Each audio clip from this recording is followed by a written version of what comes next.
What's going on, my good people? I just want to speak about something real quick that I was reading in the Bible that I wanted to kind of like regurgitate. When you regurgitate, you bring it back up.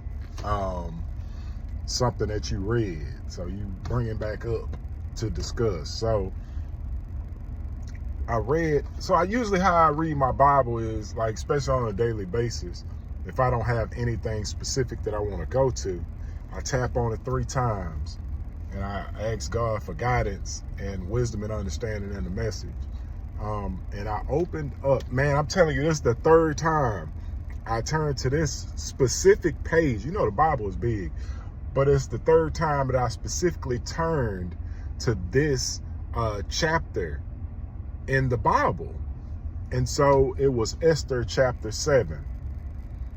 And this chapter basically explains that a queen is asking a king for something. So it starts off with the King Xerxes saying, he was talking to Queen Esther. He was like, man, what you want? I'll give you whatever what you want. Half my kingdom, what you want?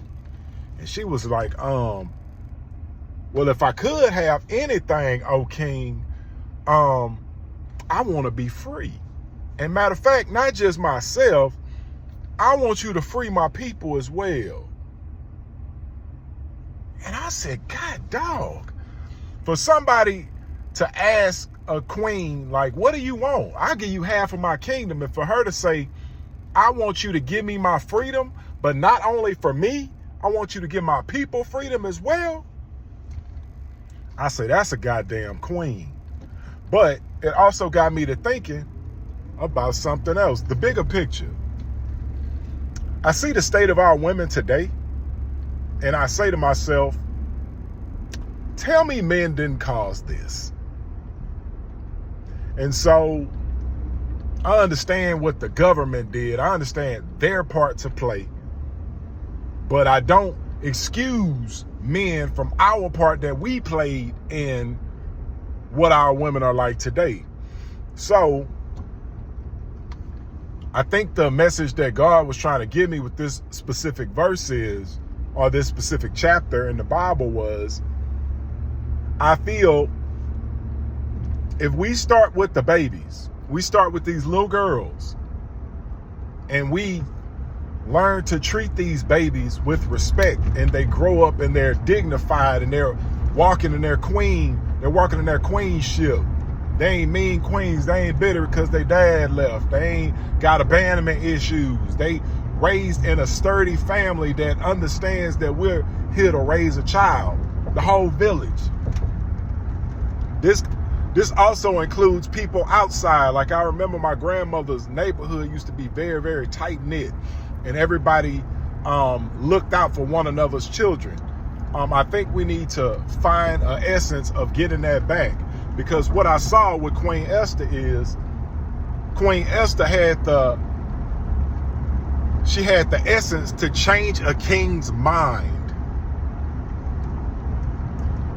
So I read a book, and it was called The Elders of Zion.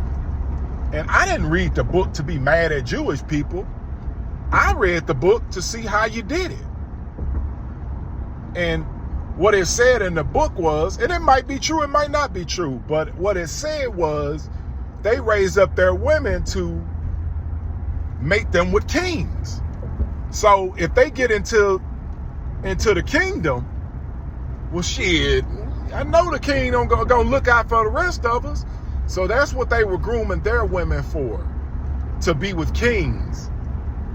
And I might be paraphrasing a whole lot there, but I said, well, God dog, can't black people use the same strategy? Can't we raise our women to be queens by showing them a good example of how this thing works? I mean, it's better than letting these goofy ass people on TV or these people up in your kids' phone raise them. If we raise them to be queens, and we can finally get one of these daughters into the kingdom, maybe they can solve a problem with their essence, because women are powerful. Do not think for a second that men are not weak for women. Even the strongest man, he be like, man, I'll kill everybody up in here. He gonna go home like, baby, I love you. He gonna be soft with her. So this is how you soften the hearts of hard-hearted men, by raising up daughters who know how to nurture and grow with the man. This is how you change the ratchets, or whatever they call us today, and you change these women over into queenship. So now kings are looking at them and they're saying, like, look how Prince Harry flipped the crown over on his head by bringing a black woman into the fold. And she might not be all the way black, but that's how you do it. Once Prince Harry get in and they grow old, people gonna be looking at that. It's like all of those kids. Imagine those kids that were born the day that President Obama was inaugurated. He was inaugurated that same day. Imagine those kids that were born. They've never known. Their first experience is seeing a black president. Their first experience with the world is seeing a black man. So that changed racism a little bit.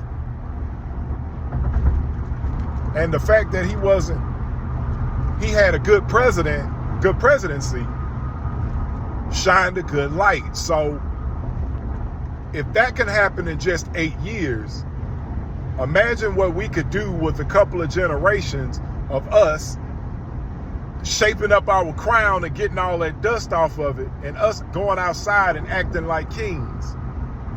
I be hearing black men all the time, we kings.